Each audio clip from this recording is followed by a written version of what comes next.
নমস্কার বন্ধুরা, আপনারা শুনছেন বাংলার অন্যতম গল্প পাঠের চ্যানেল ধুলোবালি টেলস। আর আজকে আপনাদের জন্য আমরা নিয়ে এসেছি আরও একটা নতুন গল্প। আজকের গল্প এক পাটি জুতো, কলমে হেমেন্দ্র কুমার রায়। তাহলে শুরু হচ্ছে আজকের গল্প।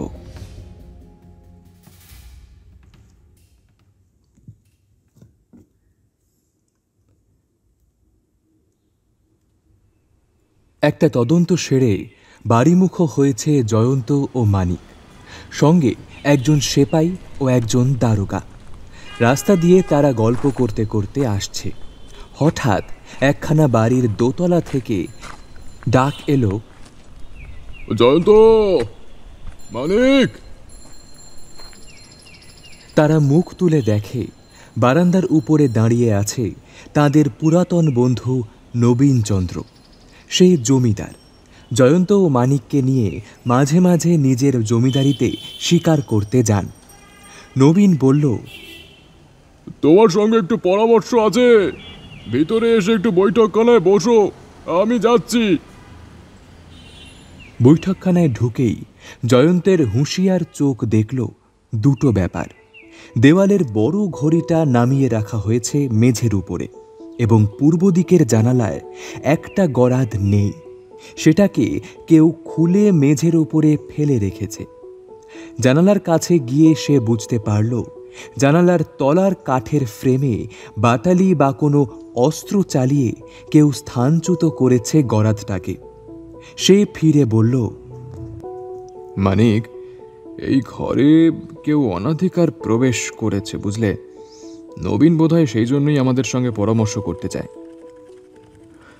হ্যাঁ, ঠিক আন্দাজ করেছ জয়ন্ত, আমি সেই জন্যই তোমাদের ডেকেছি বটে।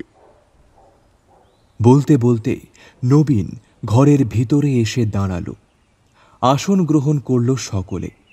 বেয়ারাকে চা, টোস্ট, একপোচ আনবার হুকুম দিয়ে নবীন বলল, আসলে কাল রাতে এই ঘরে একটা চুরি হয়ে গিয়েছে। না, মানে গুরুতর চুরি কিছু নয়, তোমার মতো ধুরন্ধর গোয়েন্দার কাছে খুব তুচ্ছ ব্যাপার বলেই মনে হবে। তবে চুরি গিয়েছে আমার একটা রেডিও। মানিক বিস্মিত স্বরে বলল, তোমার ঘরে রেডিও? নবীন হেসে বলল,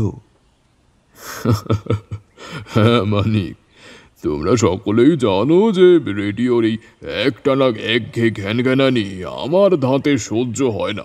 তাই এতদিন এ বাড়িতে রেডিও ছিলই না কোনো ঠাঁই। কিন্তু বড় মেয়েটা রেডিওর জন্য এমন বিষম আবদার ধরেছে যে কাল বইগালে নগদ 150 টাকা মূল্য দিয়ে একটা রেডিও না কিনে এনে আর পারা গেল না। যন্ত্রটাই টেবিলের উপর রেখে চলে গিয়েছিলাম, কিন্তু চোর তাকে এখানে রাত্রি বাসটুকুও করতে দেয়নি।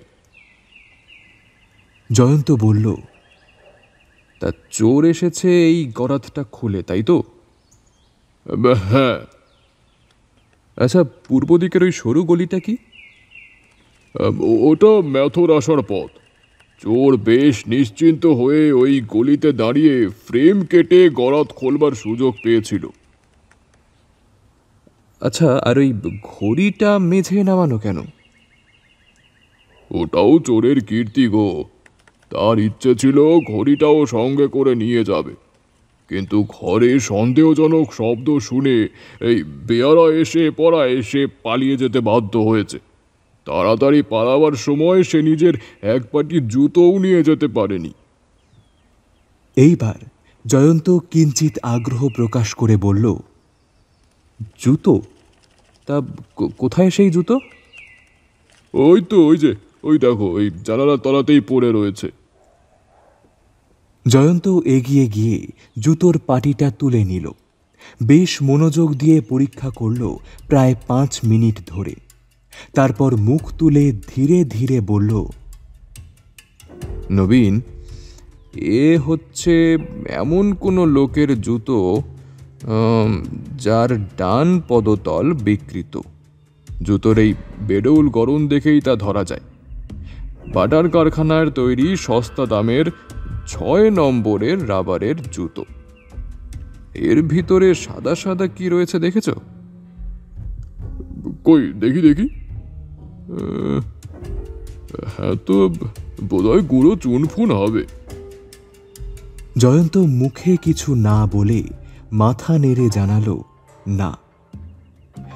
বেয়ারা চা প্রভৃতি নিয়ে এলো এমন সময়। একটা টেবিলের কাছে গিয়ে জয়ন্ত বলল, আচ্ছা, রেডিওটা কাল রাতে এই টেবিলের উপরেই ছিল, তাই তো? বেশ, আমি এখানে বসেই চা পান করব।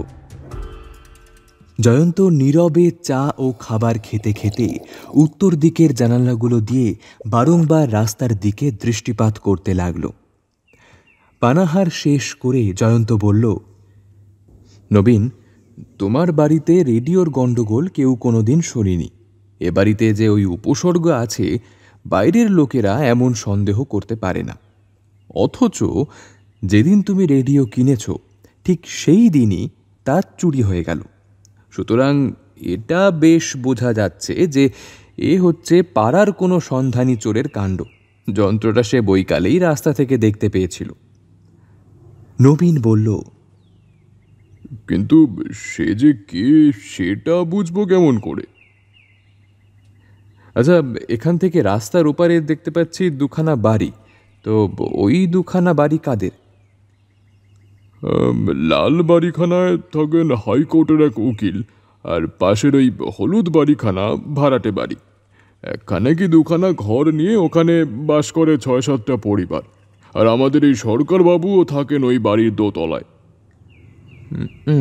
বটে, একবার তাকে এখানে আসতে বলবে। অবিলম্বে সরকার বাবুর প্রবেশ। জয়ন্ত শুধালো, আপনার নাম? শ্রী বিনয় কুমার প্রামাণিক। সামনে ওই বাড়িতে কতদিন বাস করছেন? আগে প্রায় 3 বছর হলো। ওখানকার আর সব ভাড়াটেকে আপনি চেনেন? আগে প্রায় সকলকেই। আর দোতলায় আপনার সঙ্গে আর কারা কারা থাকেন? পরিবার নিয়ে আর 3টি ভদ্রলোক থাকেন। তাদের পেশা? 2 জন কেরানি আর 1 জন স্কুল মাস্টার। আচ্ছা, আর এই নিচে কারা থাকেন?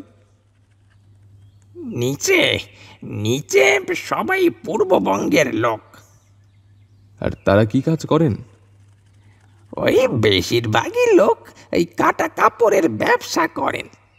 1 জন কেবল ওই শাঁখারিদের দোকানের কারিগর। আচ্ছা, তার নাম জানেন? হ্যাঁ, ওই দুলাল।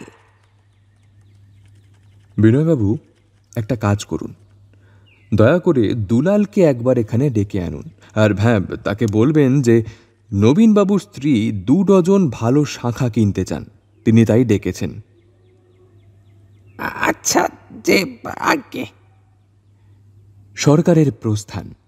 নবীন সবিস্ময়ে বলল, এ কি, তোমার কি অদ্ভুত খেয়াল জয়ন্ত! 2 ডজন কি, আমার স্ত্রী 1 গোছা শাখাও কিনতে চান না। তোমার স্ত্রী আজ আলবাত 2 ডজন শাখা কিনতে চান, তুমি জানোই না? হ্যাঁ, আমি জানি না, আর তুমি জানো? হ্যাঁ, নিশ্চয়ই। জয়ন্ত, তুমি একটা পাগল। নবীন, তুমি একটা সুবৃহৎ হাঁদারাম। মানে? মানে এখনই বুঝতে পারবে, দাঁড়াও। দেখা যাক, কিন্তু বলে দিচ্ছি, ওই 2 ডজন শাখার দাম কিন্তু তোমাকেই দিতে হবে। ঘরের বাইরে পদশব্দ। সরকারবাবুর পিছনে একটি মূর্তির আবির্ভাব। বয়স 19-20-এর বেশি হবে না। সংকুচিত ভাবভঙ্গি, সংদিগ্ধ দৃষ্টি, পরনে আধময়লা গেঞ্জি ও লুঙ্গি, খালি পা। জয়ন্ত শুধালো, তোমার নাম দুলাল? আগন্তুক ভয়ে ভয়ে বলল, আগে হ্যাঁ।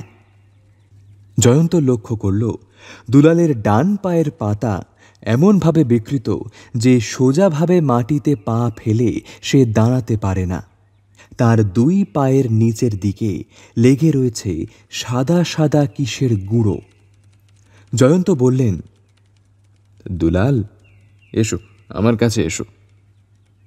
দুলাল প্রায় খোঁড়াতে খোঁড়াতে এগিয়ে এলো। ফস করে সেই রবারের জুতোর পাটি বের করে জয়ন্ত শান্ত স্বরে বলল, দুলাল, কাল রাতে তোমার এক পাটি জুতো এই ঘরে ফেলে গিয়েছিলে, নাও ফিরিয়ে নাও তোমার জুতো। প্রথমটা চমকে উঠে তারপর সবেগে মাথা নেড়ে দুলাল বলে উঠল, না না না, এ জুতো আমার নয়। জুতো তোমারই, পায়ে পরে দেখো, তোমার দুমড়ানো পায়ের সঙ্গে ঠিক খাপ খেয়ে যাবে। দুলাল চুপ করে আড়ষ্ট হয়ে দাঁড়িয়ে রইল, তার মুখ ধরা পড়া চোরের মতো। জয়ন্ত বলল, নবীন, এই এক পাটি জুতোর মধ্যেই আছে চোরের স্বাক্ষর।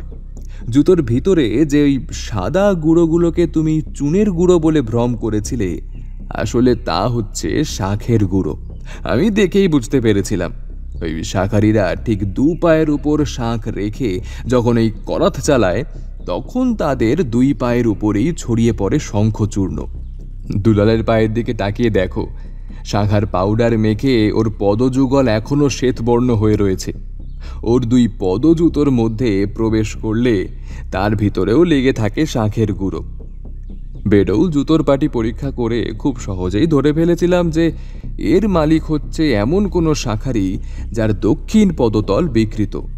তবু যদি দুলাল এখনো অপরাধ স্বীকার না করে, তো তুমি এই দারোগাবাবুটির সাহায্য নিতে পারো। বেশ, এসো মানিক, আমাদের এখন বিদায় নেওয়ার সময় এসেছে, চলো।